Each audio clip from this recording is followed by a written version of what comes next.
All right. Okay. All right, so now I have an example, numerical example, and I'll talk about specifically Pigouvian tax and how we calculate it.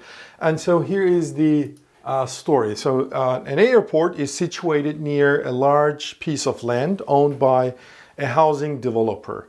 The developer wants to construct houses on this piece of land, but the noise from the airport reduces the value of the land. All right, so there's a negative externality between these two agents, the airport and the developer.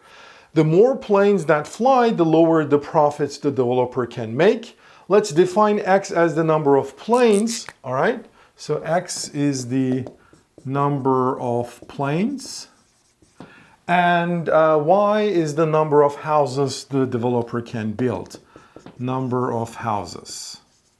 So the airport decides X and the developer decides Y. That's what I understand. The airport's total profits are 50x minus 2x squared, and the developer's total profits are 80y minus 2y squared minus xy. All right, so find the pretty efficient numbers of planes and houses, and then find the Pigouvian tax that the airport should pay to the developer. Well, the question already tells us that this is going to be a Pigouvian tax, not subsidy, and then also says the airport should pay to the developer. But even if the question doesn't tell us that piece of information, we could easily deduct this by just looking at the profit function. So the airport's profit depends only on X, right? How many airplanes. So it doesn't depend, the airport doesn't care about how many houses built next to the airport. So the Y doesn't appear in the profit function. So therefore, airport is the party that is not impacted. It's the party that impacts the other, all right? While the developer, on the other hand, chooses Y, but its profit function is also a decreasing function of X as you look at it.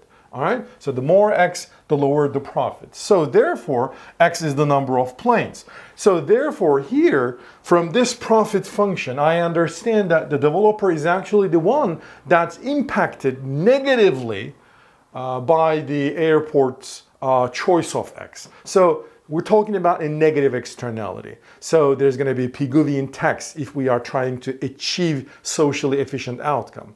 Well, who should be taxed? Well, obviously, the party that is impacting should be taxed. All right?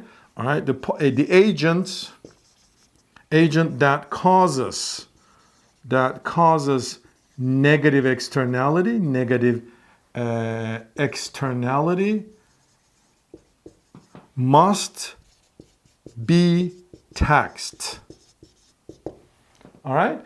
And the way we find this tax level is called Pigouvian tax. That's it.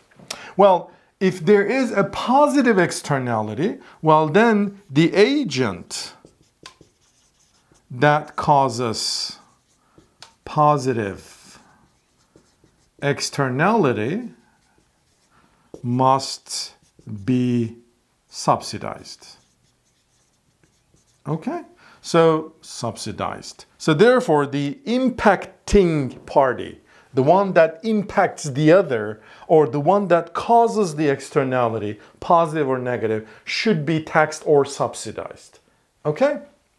The way we find or calculate the tax is called Pigouvian tax. How do we calculate it? We first find the socially efficient allocation, like what is the socially efficient number of houses and the number of planes.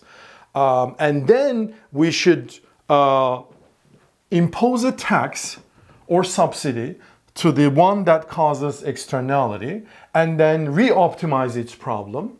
All right, and then the tax level should be equal to the one where the final allocation is going to be the same as the socially optimal allocation.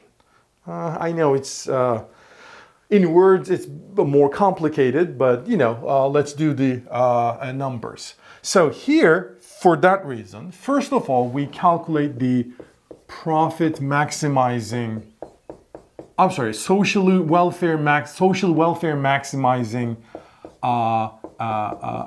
X and Y's. All right, so the social welfare is the standard utilitarian social welfare. And we know from the previous chapters, I think the last video, any allocation that maximizes a social welfare function has to be optimal. All right, so here, what is the total profit? Well, simply, it's just the add up, we just add up these two profit functions. So it's 50x minus 2x squared plus 80y minus 2y squared minus xy, right? That's it. Well, this function, I'm trying to maximize it by choosing x and y. So this xy should be underneath max rather than pi. Sorry for this. So what does that mean? That means, well, the first order conditions, I have two of those. The first one is the derivative with respect to x equal to 0 must be satisfied. And the other one is the derivative, partial derivative with respect to y has to be equal to 0. So I find the critical values. I trust that this is a concave function anyway on both x and y, and hence I don't need to look at the second order conditions. But if you're not sure, you better check the second order conditions. So I'm not going to do that in this question. So the derivative with respect to x is 50 minus 4x minus y equals 0. And here the derivative with respect to y is 80 minus 4y minus x equals 0. All right? So I have two equations, two unknowns. I solve them simultaneously. Okay? Well, let's simplify them first, right? 4x plus y equals 50. I just send the 4x minus 4x minus y to the other side. And here, 4y plus x equals 80. Okay, so you know what? I have 4x here, 4y here. So, well, I think I'm going to just multiply this by 4, all right? And in fact, I'm going to multiply by minus 4. So what does that mean? I have two equations. The first one is minus 16x minus 4y equals minus 200. And then the second one is 4y plus x equals 80. So this is 200.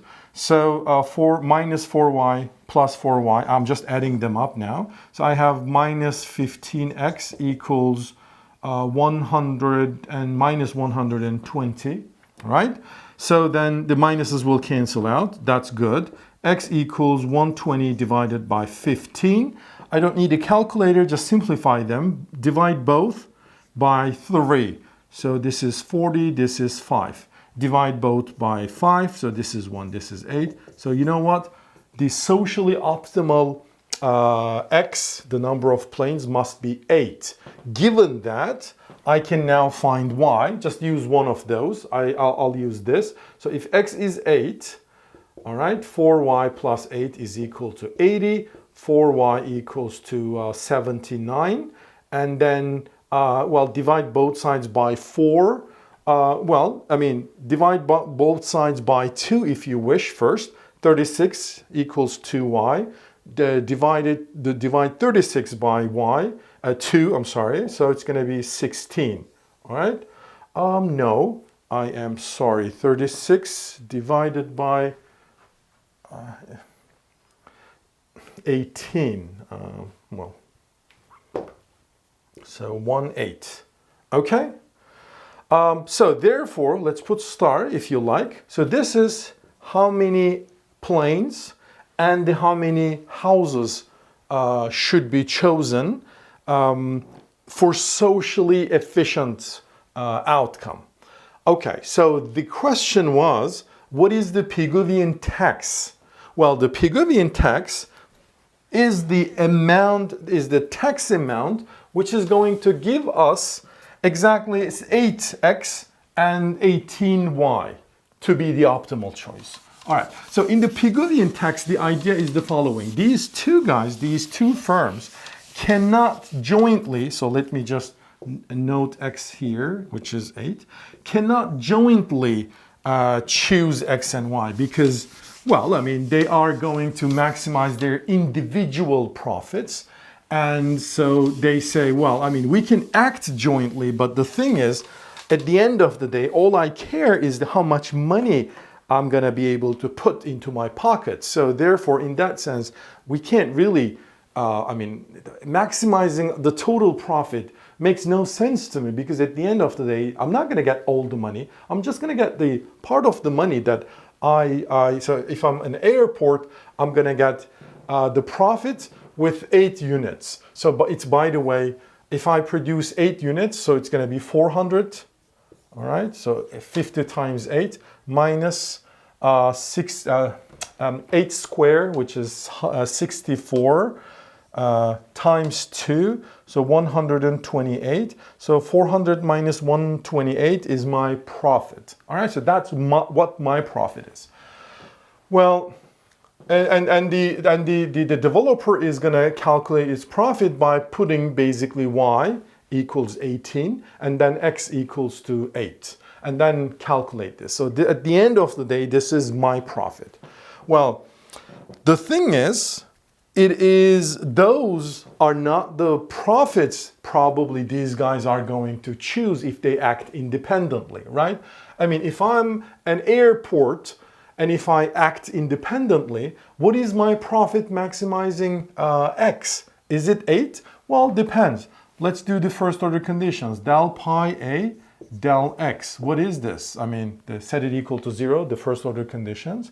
It's 50 minus 4x equals 0. So x equal to 50 divided by 4, which is 12.5. So, well, I mean, half a plane makes no sense, yes, but well, for the sake of argument, the airport is actually going to allow 12.5 airplanes, but the socially optimal one is less than that. So, so the airport would, if you leave the airport alone, it's going to maximize his own profit by choosing more airplanes.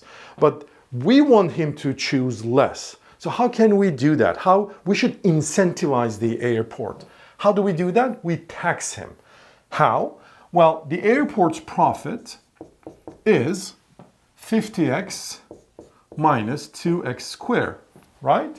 Well, we say the following. Look, I want you to choose 8 units, but this 8 should be the optimal thing for you to choose. Obviously, I mean, I can't enforce you not to choose something suboptimal. I'm sorry, I can't force you to choose something suboptimal. Whatever you're going to choose, it should be optimal. But how do I make it optimal for you? Well, I'm going to tax. So this is the tax, all right? This is the Pigouvian tax that I'm going to impose on you, and T is the tax rate. So for each unit of output you choose, I'm going to tax you $T. So if you fly one airplane, I'm going to tax you $T.